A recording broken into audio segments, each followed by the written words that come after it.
there's a learning curve for newbies when trying to run a seminar well. So now I'm familiar with a lot of dinner seminars, so I'm going to presume that I understand how to do it on an average basis.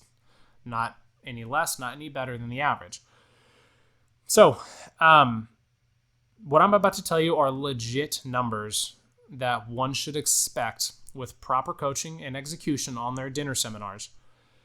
And again, if you don't have these, by the way, if you are doing seminars and you don't have the results like these, like, don't hold anything against you here. This is more so a lack of like information and a lack of direction from the individuals that you should be working with to help you. It's not a reflection of you. So I would spend $7,000 roughly. In my area, it's about $7,000 to send out a 7,500 piece mailer. Now, that $7,000 includes the mailer and the dinner itself. Let's say I get 38 buying units who RSVP to my seminar. So those 7,500 mailers got me 38 buying units to register. 30 of those 38 buying units showed up to my seminar.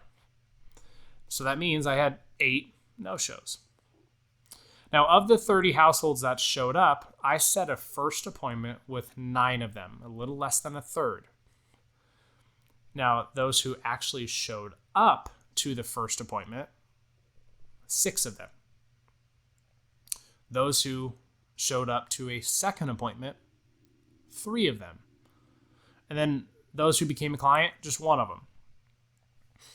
Now, let's say, this is tougher to really get nitty gritty on hypotheticals, but if I know that my average revenue on a new client is $15,000, again, I use $15,400, then my ROI on my initial investment is 120%.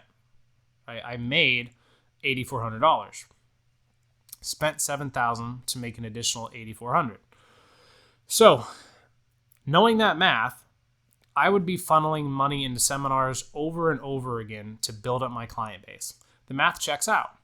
Over time, you'll build an average and you'll assume the above that the previous that I had mentioned is the average as well. Then you know that every dollar that you put in seminars, or that I would put in seminars, I would be getting $1.20 back, right? That's just how that works. So the best part is that over time, as you're consistent too with your marketing, and again, all your marketing should be looked at as a long-term commitment and an expense. As a long-term commitment, not an expense. My results would only get better. So my average that I had mentioned will only get better. So number 5, step 5 here is, in the beginning, I would be manually sending out an email blast that follows a standard email cadence sequence for financial advisors. Okay, there's email cadences for different types of businesses, and you don't want to mess with like the technology companies. You don't want to mess with the gyms or the food subscription companies. You're a financial advisor, right? You're in the financial services industry. Follow those cadences. But I would be sending out those emails to all of my no-shows for appointments and the events, and then all the households that didn't close out for whatever reason. So my example above, that would be 37 households that I would be now actively dripping on through digital marketing and email marketing, just through that standard email cadence. All my emails would be value forward without any call to actions, at least for the first month, because I don't want them to opt out too quickly. I'm assuming that the timing just wasn't right yet, and that's why they either didn't set the appointment or they didn't show up. I'm not going to assume it's because they didn't like me or want to meet with me. Right? Even though that's probably the case for some of them, you cannot assume that. Okay? Always assume that it's just not the right time, not that they don't like working with you or want to work with you.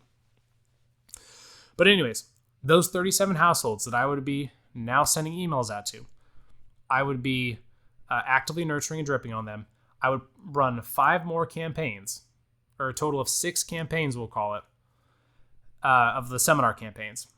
And if the metrics that I had mentioned, the numbers, they were all the same, then I would have a database of 220 households that didn't set an appointment with me that I'm nurturing and dripping on. I'm assuming they're interested. Like I said, they raised their hand. They RSVP'd. They came to the event. They set the appointment, or they didn't close. Anything in between, I knew that they were interested in me to some extent, but they fell through for whatever reason.